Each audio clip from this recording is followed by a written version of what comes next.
يباري عنه سماء سماء ولا أرض أرضا. ثم الصلاة والسلام والتحية والإكرام على سيد البطحاء سيد المرسلين والأنبياء أبي القاسم محمد المصطفى. اللهم صل على محمد وآل محمد وأجل فرجه. وعلى الجوهرة القدسية البتول العذراء سيدة النساء فاطمة الزهراء، وعلى بعدها أمير المؤمنين وبنيها الذين أذهب الله عنهم الرجس وطهرهم تطهيرا.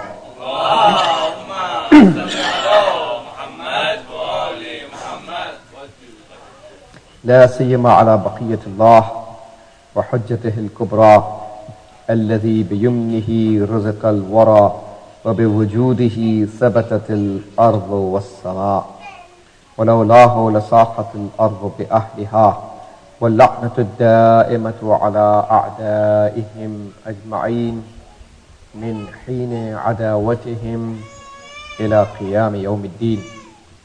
أما بعد، فقد قال الله تبارك وتعالى في كتابه الكريم: يا أيها الذين آمنوا كتب عليكم الصيام كما كتب على الذين من قبلكم لعلكم تتقون. صلوات.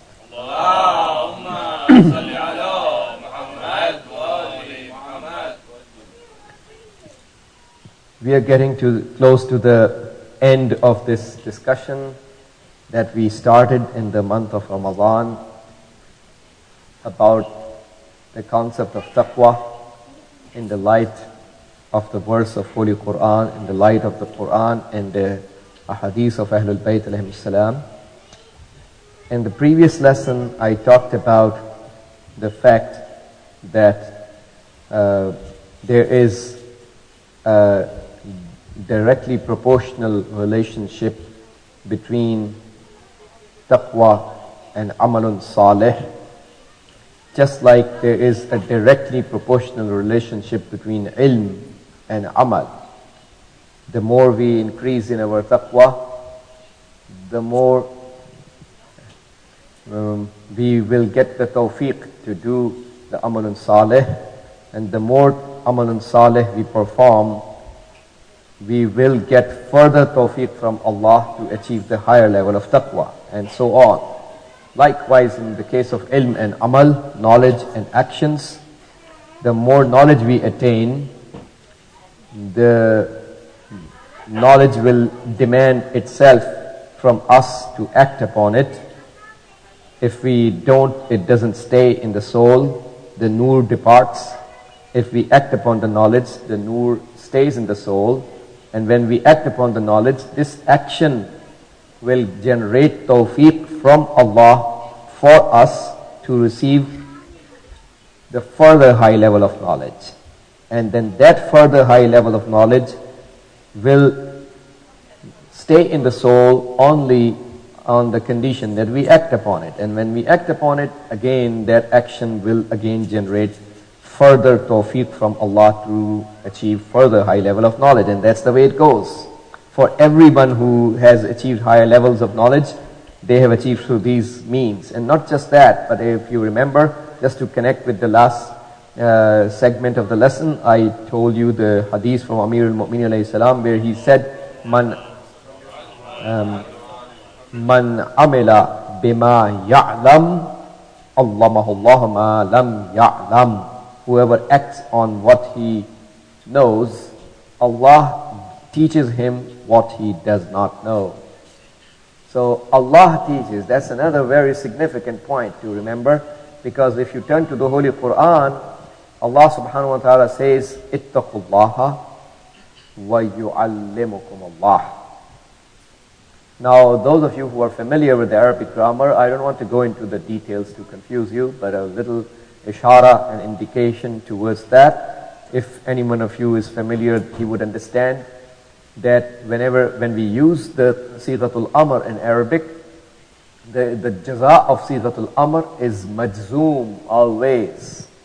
And here in this ayat of Holy Quran, we don't find any word at all which is majzoom. So the jaza of doing taqwa is not mentioned in the Quran, in the verse of Quran. Because no word in the verse is majzoom. So nothing can serve as the jaza of the sigatul amr, the tense of command. There is no word which is majzoom. So that's why our mufassirin say the real reward of taqwa is hidden. And nobody knows that. What is the real reward of taqwa? One of the lists of benefits is what is mentioned in the ayat of Quran where Allah says, ittaqullaha wa yu'allimukumullah, without the jazm. Yu'allim doesn't have the jazm over it. It's yu'allimukumullah. Isn't that right? So this is not the jaza of the sigat al-amr. If it was jaza, it would have been majzoom. So Allah teaching us is one of the benefits that we get out of taqwa, but that's not the real jaza. The real jaza is unknown to us because that's not mentioned in the ayat. So, and then I told you at the end that la'allah in Arabic is used for expressing our hopefulness towards something, where in the case of Allah, it simply doesn't work because He is never hopeful, because we are hopeful about something when we don't know the future. Isn't it right? For Allah, the past and the present and the future are all the same. He is beyond the past and beyond the present and beyond the future tenses. He is the creator of all times. Isn't that right? So it doesn't work for him to translate the word la'alla in the meaning of hopefulness. So here my teacher was saying that la'allakum tattaqoon. We learn in the light of this verse that it is muqaddima. That means fasting serves as a muqaddima and prelude, thank you, towards seeking taqwa. That's exactly how we translate the word la'alla about Allah in the Holy Quran. That one thing is zameen sazi, serving as paving the way and serving as a forward and muqaddima for the next thing. Asar, there are several asar and impacts of taqwa. If you turn to the Holy Quran, some of our mufassirin have gathered 24 asar and impacts of taqwa in the light of Quran and the hadith of the Prophet and Ahlul Bayt. 24 asar. And I don't know how many we can cover in these nights, but I will start mentioning a few of those in a very summarized way. First asar of taqwa is that because of taqwa, we will be able to benefit from Allah's guidance. So getting the benefit of guidance, getting guided, al-ihtida bi-hidayatillah. That means getting guided out of the guidance from Allah. The guidance of Allah is always there for even the non-believers. He is guiding everyone. So not everybody is getting the guidance, isn't that right? Despite the fact that He has already provided it, sending 124,000 prophets. What else is guidance? Providing aql and fitrat, isn't that right? And conscience, dhamir, from the inside. Hujjatun batina, and the hujjatun zahira, which is the prophets and the messengers and the imams and the books. So the guidance is always there, is there already for everyone. But not everyone is getting muhtadi. Not everyone is receiving and receptive of the guidance. In order for a person to be receptive towards the divine guidance, what serves as the cause for you to be recipient of the divine guidance is your taqwa. If you have taqwa, then you are the eligible recipient. If you don't have taqwa, the guidance of God will still be around. You can benefit nothing out of it. Not just Allah is not ready to benefit you, but we are not eligible to get the benefit from the available benefit. That's the way it is. So look at the Holy Quran. Let's go back to Surah Al-Baqarah, verse number 2. Alif Lam Mim. ذَلِكَ الْكِتَابُ لَا رَيْبَ فِيهِ هُدًى لِلْمُتَّقِينَ. Isn't it right? ذَلِكَ الْكِتَابُ. That book. Well, it's not that book, it's this book. Our scholars say why Allah uses the word that book, ذَلِكَ, instead of saying هَذَا الْكِتَابُ لَا رَيْبَ فِيهِ.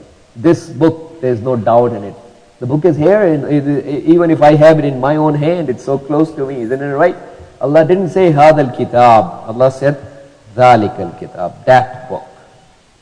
That's what my teacher was saying, Ayatollah Jawadi Hafidhahullah, in his tafsir, that ihtimalan, what the reason why Allah is using the word dhalika, that book, is because a reader who is interacting with Quran, no matter how high you can become in your spirituality, you will continue to find yourself far away from the real azamat and greatness of the Holy Quran. And when you realize your distance from the greatness of the Quran, you will be forced to say, dhalika, that book. No matter how you are, the real azamat of Quran is way up high from your excess. Read. So, dhalika expresses that. La rayba fih, there is no doubt in it. Hudal lil muttaqeen, is a guidance, in other words, for the muttaqeen, the pious people. Guidance, like I said, is always there, but only the pious will at the end of the day, end up benefiting from the available guidance. وَإِنَّهُ, another verse from Surah Al-Haqqa, verse 48, it says, وَإِنَّهُ لَتَذْكِرَةٌ لِلْمُتَّقِينَ. And this is a reminder for the pious, in other words. And also in Surah Al-Imran 138, Allah subhanahu wa ta'ala says, هَذَا بَيَانٌ لِلنَّاسِ وَهُدًى وَمَوْعِظَةً لِلْمُتَّقِينَ. This is a bayan, an explanation for the people, and a guidance and maw'idha, nasihat, advice for the pious. So the first benefit that we get because of taqwa is that we will be eligible to become a successful recipient of the guidance available from Allah subhanahu wa ta'ala. Taqwa helps us to become eligible of the guidance. Every book that Allah sent was actually as a maw'idha and nasihat and advice for the muttaqeen, not only Quran. This purpose is common. The purpose of taqwa is common with all the books of God. Let's go back to Surah Al-Anbiya, verse 48, where Allah subhanahu wa ta'ala talking about the Tawrat, the Old Testament that Allah gave to Prophet Moses. Look at what Allah says in Surah Al-Anbiya. وَلَقَدْ آتَيْنَا مُوسَى, certainly we have given Musa, wa Haruna, and Harun, al-Furqan. So, وَضِيَاءً وَذِكْرًا لِلْمُتَّقِينَ. Furqan is something that distinguishes haq from batil. Diya means light, and zikran means a reminder for the muttaqeen, in other words. That's how they get the nasihat and reminder. So what was given to Prophet Musa was also a reminder for muttaqeen, not for everyone else. Everyone else don't bother about what Allah says. Then only the muttaqeen care about that. Likewise, Allah subhanahu wa ta'ala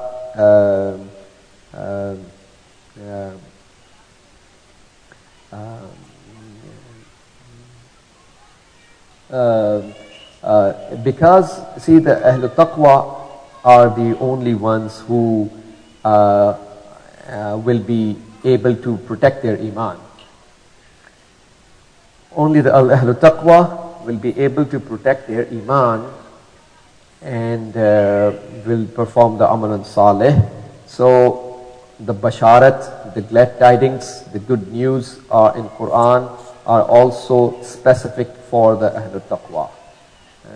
So you don't find the good news given to non-pious people in Quran. The glad tidings and basharat in Quran is only announced for the muttaqeen.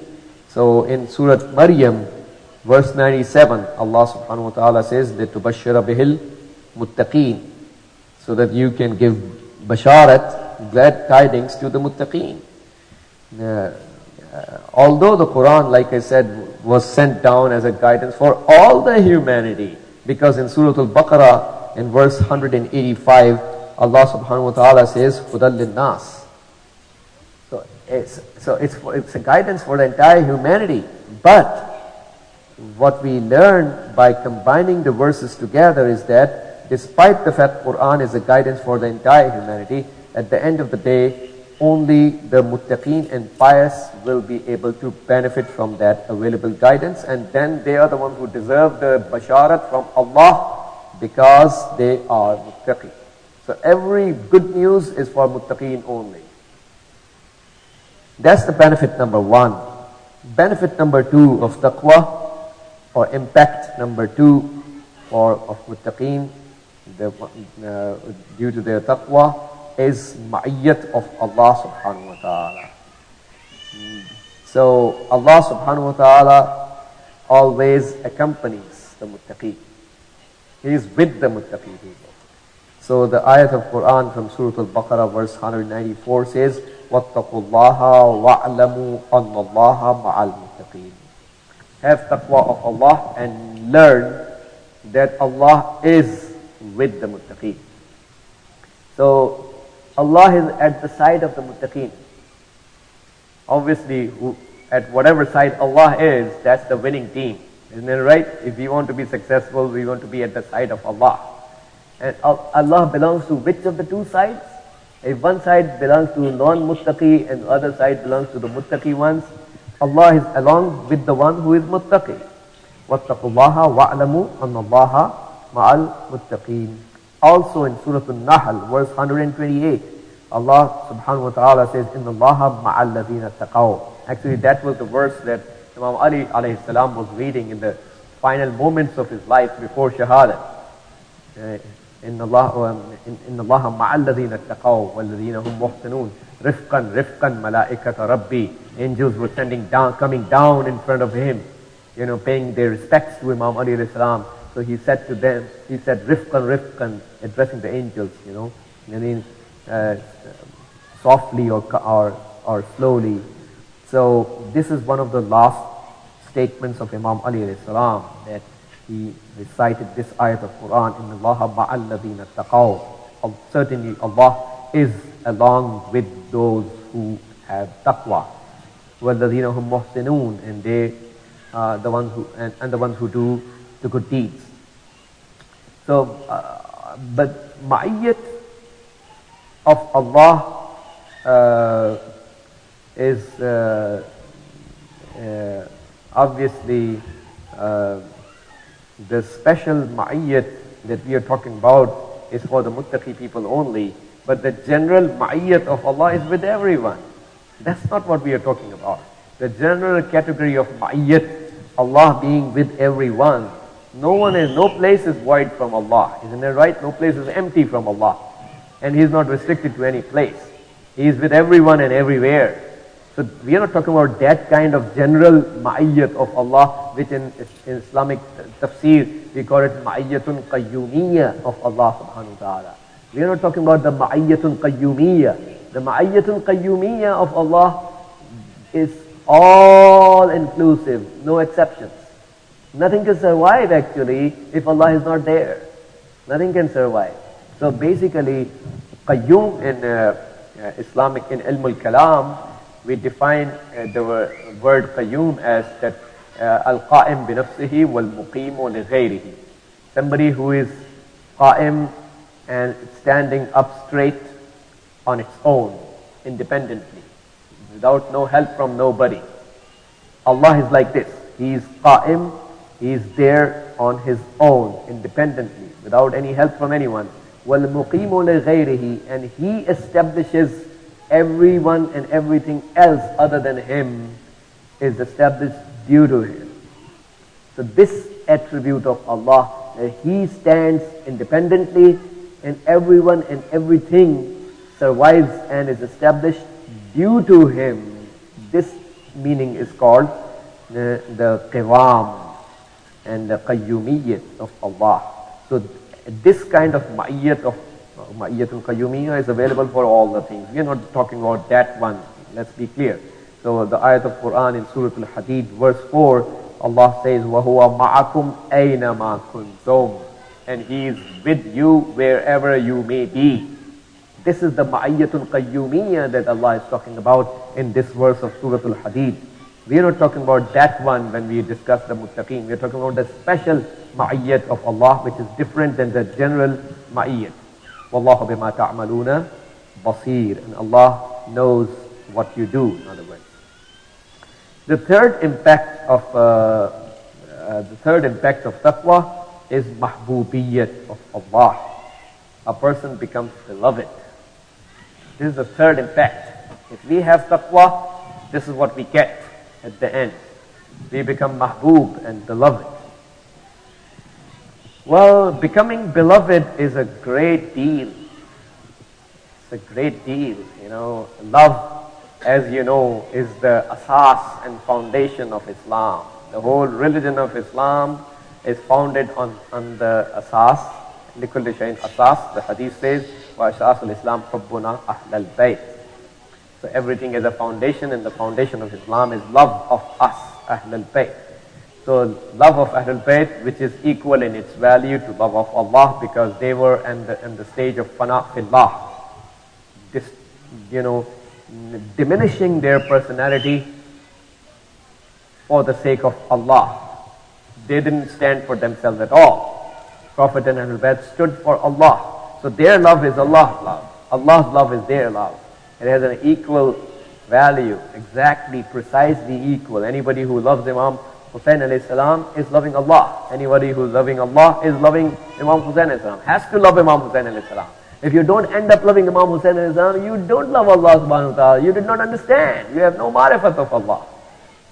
Isn't it right? So there is an equal value between the love of the mahbub personalities and awliya Allah, the Prophet and the Ahlul Bayt. Now obviously, Allah has said in Surah At-Tawbah, verse number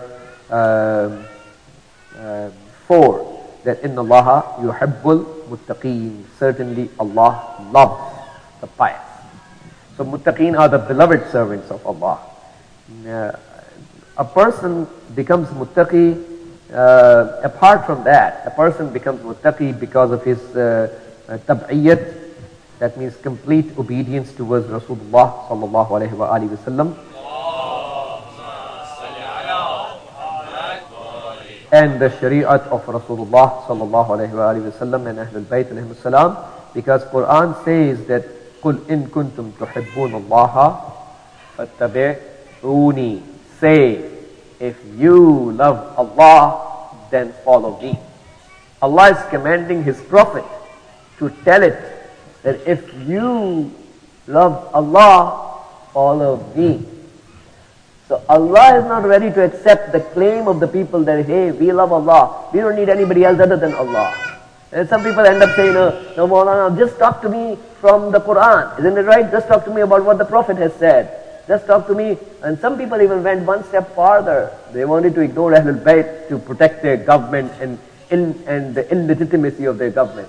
Some people went one step farther and they said, don't even talk to me about Rasulullah. We don't believe in none of those books. We just believe in Allah. And there are some Muslims like that available today, unfortunately.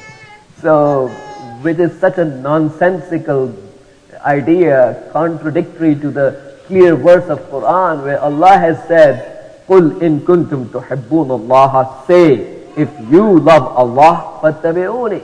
Then follow me. So following the Prophet is the only way to become beloved of Allah subhanahu wa ta'ala. There is no other way. There was any other way that we can be beloved of Allah by turning our backs to the Prophet, by ignoring this following, then we would have been told about that way as well by Allah. So the only way to get beloved is obedience towards the Prophet, and that is obviously personified by the concept of taqwa. The fourth benefit of taqwa is aqibatul umur, aqibatun hasana, good end result. Good end result is the sign of success and false. If a person is counted to be faiz and successful in Islam, is counted because of the aqibatul umur, not because of the beginning of his life or the middle part of his life or close to the end part of his life. No, the end part of his life. Period. That was the criteria of my success. Not in which family I was born. Salman Farsi was never born to a Shia family, loving Imam Ali alayhi salam. Isn't it right? He was born to a Kafir family. His parents were not mu'mins. But he reached to Salman minna Ahl al-Bayt. Alima Salman al-ilm al-awwala wal-ilm al-akhira wa huwa minna Ahl al-Bayt.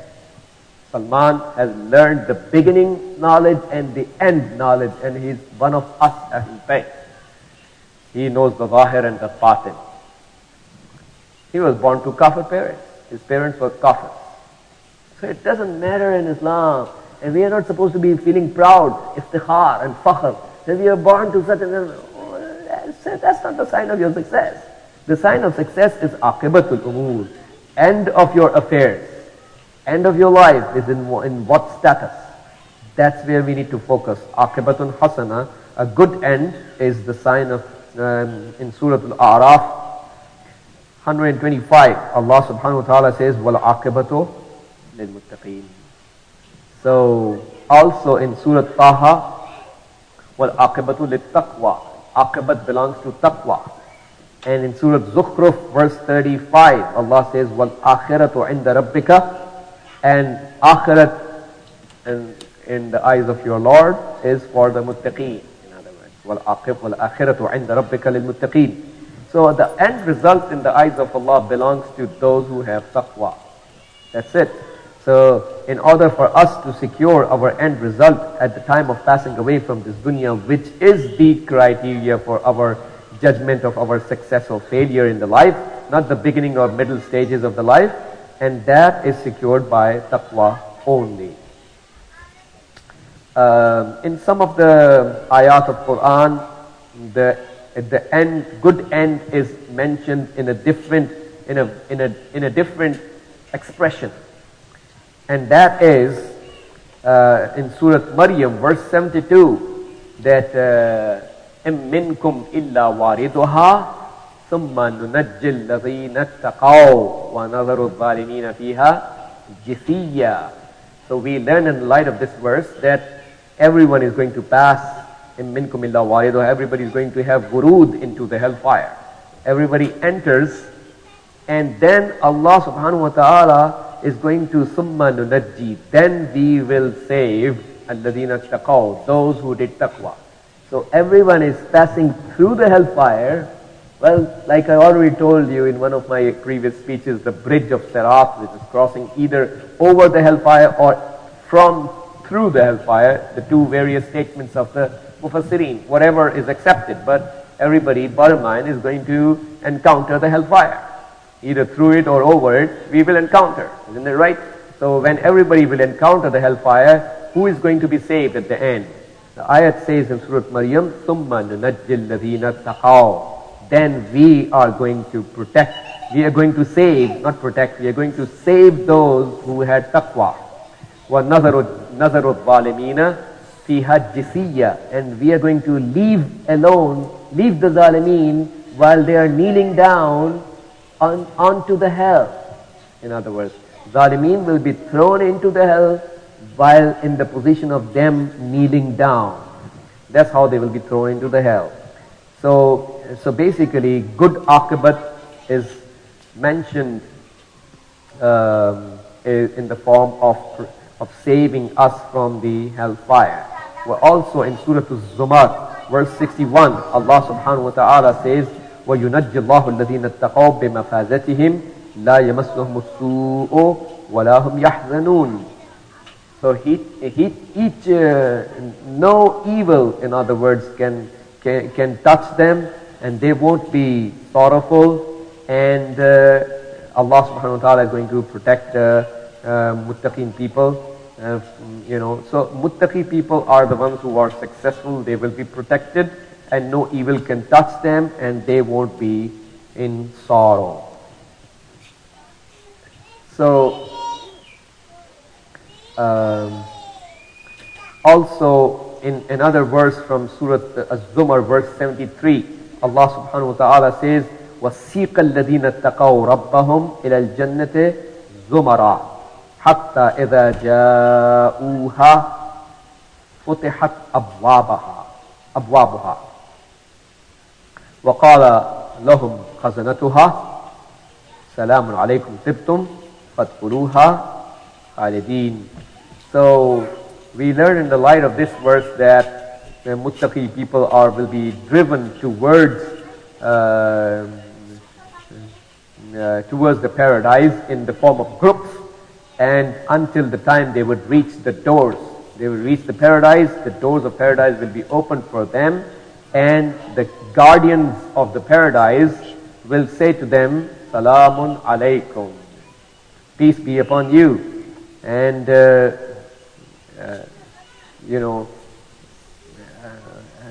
this is enter into the paradise for eternity, forever, staying there forever, in other words. So up till now we already learned that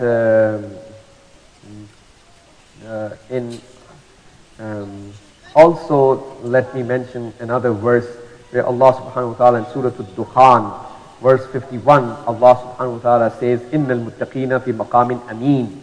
The pious people are in the secure place. That's what we learn in the light of the verse. They are in a secure place of aman, secure place. Fi jannatin wa uyun, in gardens and fountains. Yalbisuna min sundusin wa istabraqim mutaqabilin. They will be wearing from the silk, the fine silk and brocade, the fine and the thick silk, sitting while facing one another. So again, here we also learn that the good ending is for the muttaqeen. And also in Surah An-Nahl, verse 30 and 31, وَلَا نِعْمَ دَارُ الْمُتَّقِينَ. What nice, what good a house for the muttaqeen, in other words. جَنَّاتُ عَدْنٍ يَدْخُلُونَهَا تَجْرِي مِنْ تَحْتِهَا الْأَنْهَارُ لَهُمْ فِيهَا مَا يَشَاءُونَ كَذَلِكَ يَجْزِي اللَّهُ الْمُتَّقِينَ. So again, the gardens of eternity are for them. They would enter them, and fountains are running under it, and they will have in it what they wish. So anything and everything what the people of paradise will wish, they would get, in other words. They have what they wish. Kadhalika, that's how Allah rewards the muttaqeen. So again, the good ending belongs to the muttaqeen.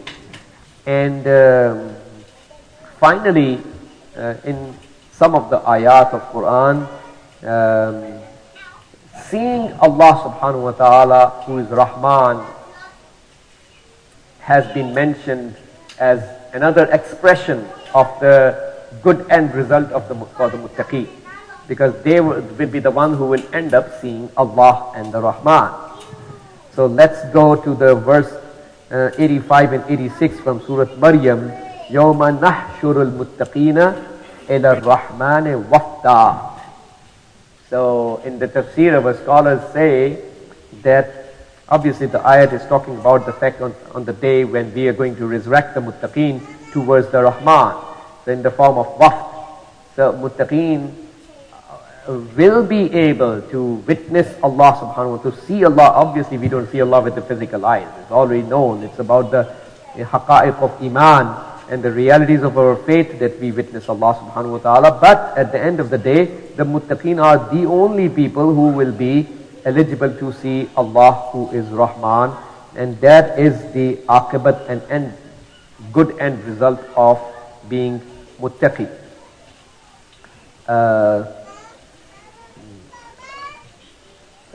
Obviously, it requires, like I said, the basic level of abstaining from the harams and doing the wajibs. Abstaining from not only protecting ourselves, but protecting ourselves from harming others.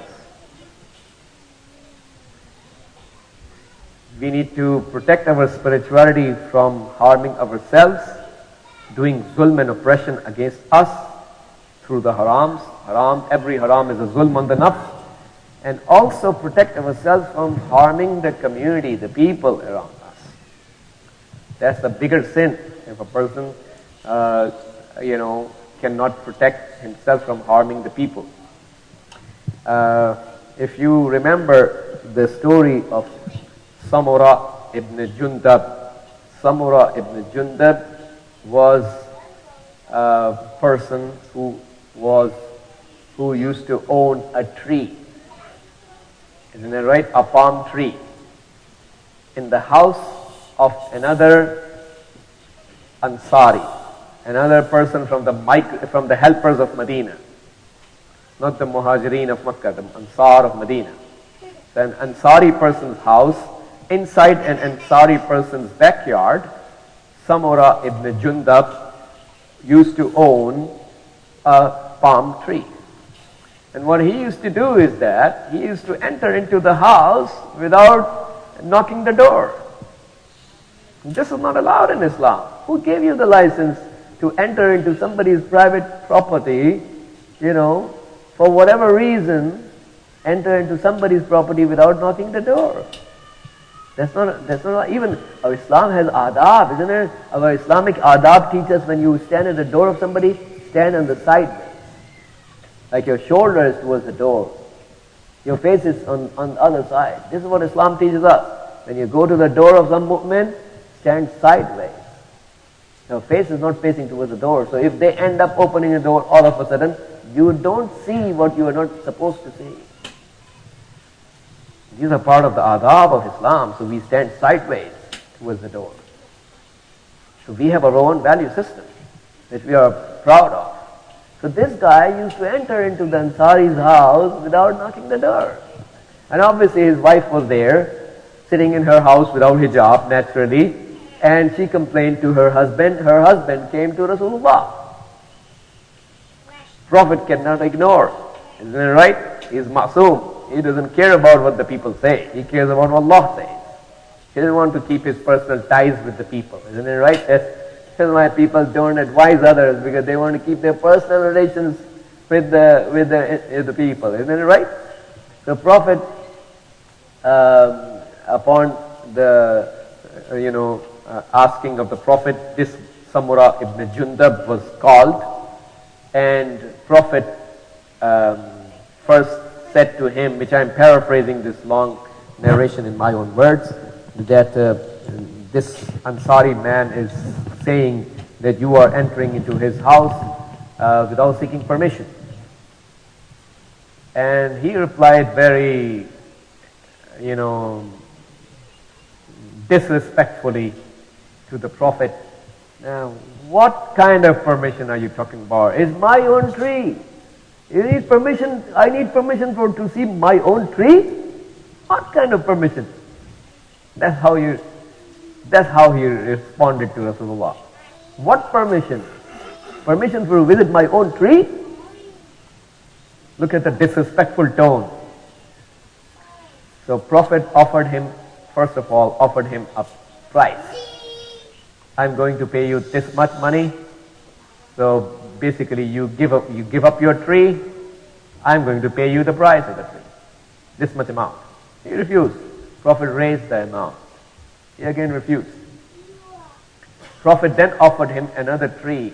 I own a tree on such and such place. You take that tree of mine and just leave this tree alone. He refused. Prophet offered 2 trees to him from such and such place, whatever place. He refused. Prophet increased. He offered 10 trees to him. He refused.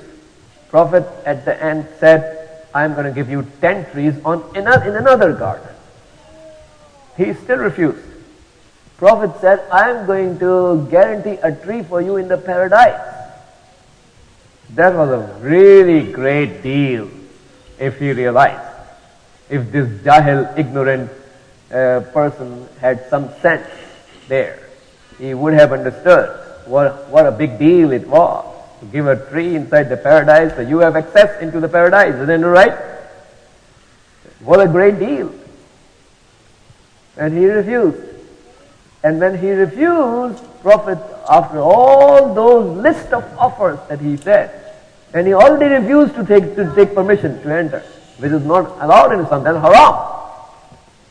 So Prophet has no haya in telling the hukm of Allah. Isn't it right? Prophet commanded that Ansari guy take the tree out of the root and throw it in front of him. They're going to take it out and throw it in front of him. Put it in front of him. That's how he did. The Ansari guy, he went to his backyard, he took the whole tree out of its roots and threw the tree in front of him. Prophet said, go and take your tree and sow it wherever you want. Innaka rajulun mudar wala zarara wala dirara fil Islam. And this hadith of Rasulullah, you are a harm-inflicting person. And there is no room in Islam for harming or inflicting harm on the people.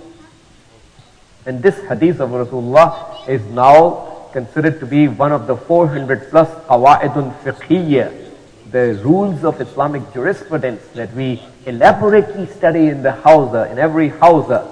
We study the qawa'id al-fiqhiyya. And this hadith is itself qa'idatun fiqhiyya, an Islamic principle of Islamic jurisprudence, and so many things are derived out of this one hadith.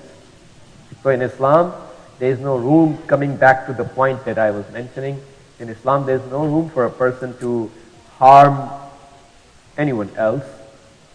The people, if a person inflicts harms on others, he has to be stopped. Because Islam is a religion where we respect our own spirituality, and we respect the people around us. May Allah subhanahu wa ta'ala bless us to understand and to practice the ma'arif of Quran and Ahlul Bayt alayhi salam. Allahumma salli ala Muhammad wa ali Muhammad. Allahumma ansur al-Islam wal Muslimin واخذل الكفار والمنافقين. اللهم انصر من نصر الدين واخذل من خذل المسلمين. اللهم انصر واحفظ وأيد علماءنا الربانيين ومراجعنا الربانيين، لا سيما الولي الفقيه قائد المسلمين. اللهم انصر جيوش المسلمين وعساكر الموحدين. اللهم فك عن الأسراء المسلمين. اللهم وفقنا لما تحب وترضى، وعجل في فرج مولانا صاحب الزمان، واجعلنا من أنصاره وأشياعه وأتباعه وأعوانه بجاه محمد وآله